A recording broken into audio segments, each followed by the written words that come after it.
Chapter 3. Journey to the End of the Earth. Dishani Doshi. Page 18. Before you read, if you want to know more about the planet's past, present and future, the Antarctica is the place to go to. Bon voyage! Early this year, I found myself aboard a Russian research vessel, the Akademik Shukalsky, heading towards the coldest, driest, windiest continent in the world, Antarctica.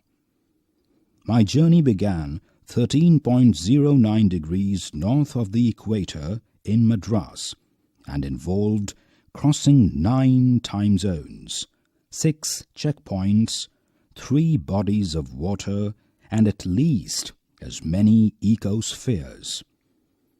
By the time I actually set foot on the Antarctic continent, I had been travelling over 100 hours in combination of a car, an aeroplane and a ship.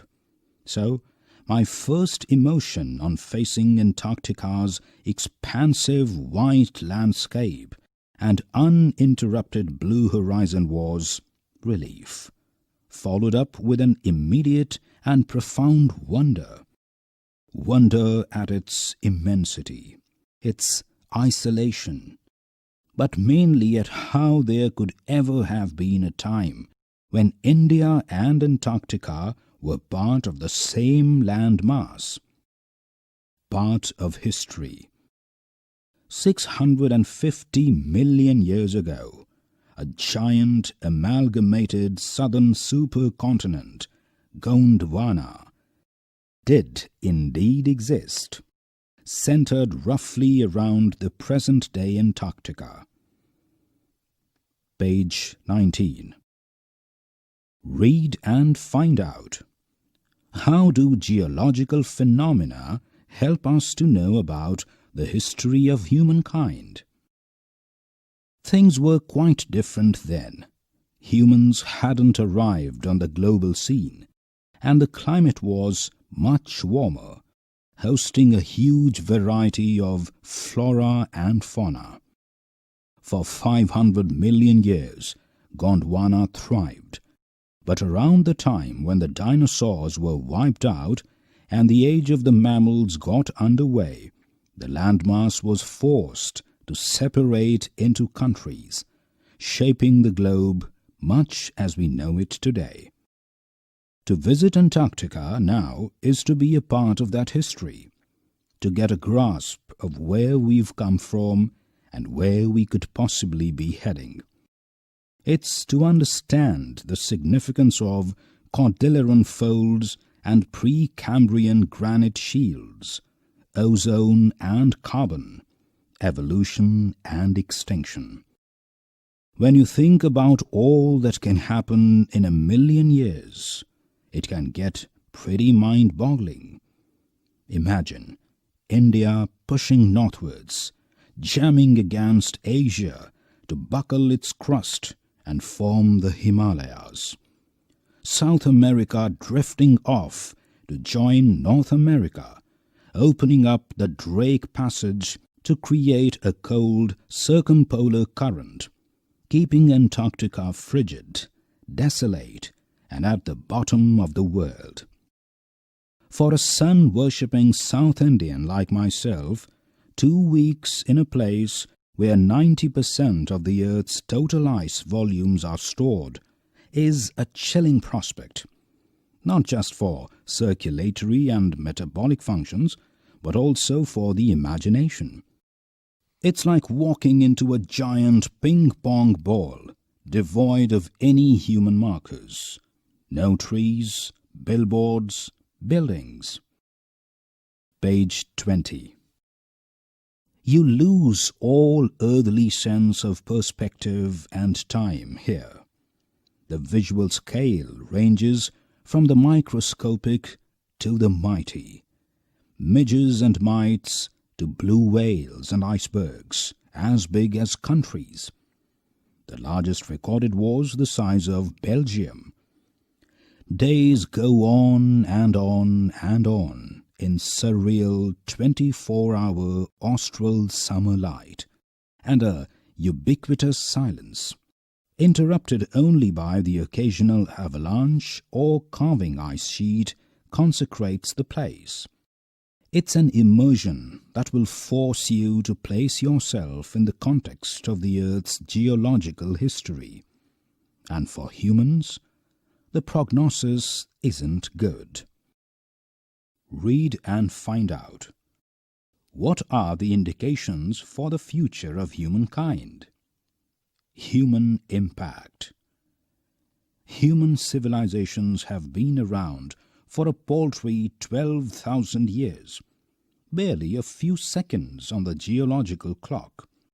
In that short amount of time, we've managed to create quite a ruckus, etching our dominance over nature with our villages, towns, cities, megacities. The rapid increase of human populations has left us battling with other species for limited resources, and the unmitigated burning of fossil fuels has now created a blanket of carbon dioxide around the world, which is slowly but surely increasing the average global temperature. Climate change is one of the most hotly contested environmental debates of our time.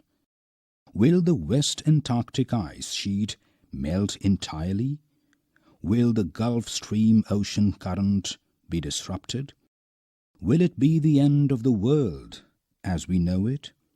Maybe, maybe not. Either way, Antarctica is a crucial element in this debate, not just because it's the only place in the world which has never sustained a human population and therefore remains relatively pristine in this respect, but more importantly, because it holds in its ice cores 500,000-year-old carbon records trapped in its layers of ice. If we want to study and examine the Earth's past, present, and future, Antarctica is the place to go. Page 21. Students on Ice. The program I was working with on the Shokaski aims to do exactly this by taking high school students to the ends of the world and providing them with inspiring educational opportunities which will help them foster a new understanding and respect for our planet. It's been in operation for 6 years now, headed by Canadian Jeff Green, who got tired of carting celebrities and retired, rich, curiosity seekers who could only give back in a limited way. With Students on Ice, he offers the future generation of policymakers a life-changing experience at an age when they are ready to absorb, learn, and most importantly, act. The reason the program has been so successful is because it's impossible to go anywhere near the South Pole and not be affected by it. It's easy to be blasé about polar ice caps melting while sitting in the comfort zone of our respective latitude and longitude.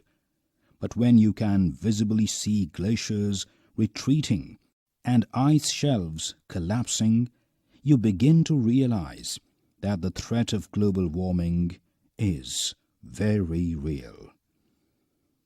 Antarctica, because of her simple ecosystem and lack of biodiversity, is the perfect place to study how little changes in the environment can have big repercussions.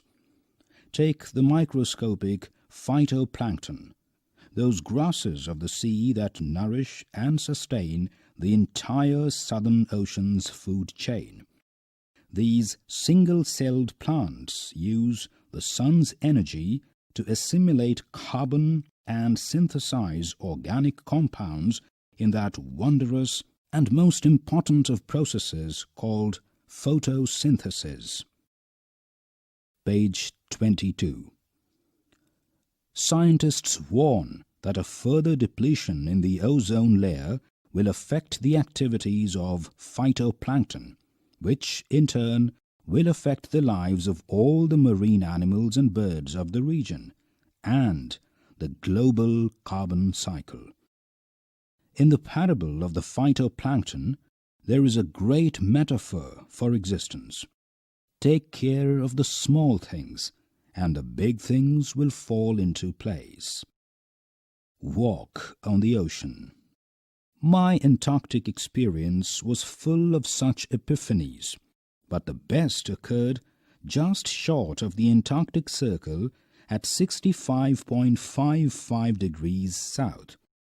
The Chokalski had managed to wedge herself into a thick white stretch of ice between the peninsula and Tadpole Island, which was preventing us from going any further. The captain decided we were going to turn around and head back north, but before we did, we were all instructed to climb down the gangplank and walk on the ocean. So there we were, all 52 of us, kitted out in Gore-Tex and glares, walking on a stark whiteness that seemed to spread out forever. Underneath our feet was a meter-thick ice pack, and underneath that 180 meters of living, breathing salt water. In the periphery, crab-eater seals were stretching and sunning themselves on ice floes, much like stray dogs will do under the shade of a banyan tree. It was nothing short of a revelation. Everything does indeed connect. 9 time zones, 6 checkpoints, 3 bodies of water, and many ecospheres later, I was still wondering about the beauty of balance in play on our planet. How would it be if Antarctica were to become the warm place that it once used to be? Will we be around to see it, or would we have gone the way of the dinosaurs, mammoths, and woolly rhinos? Who's to say?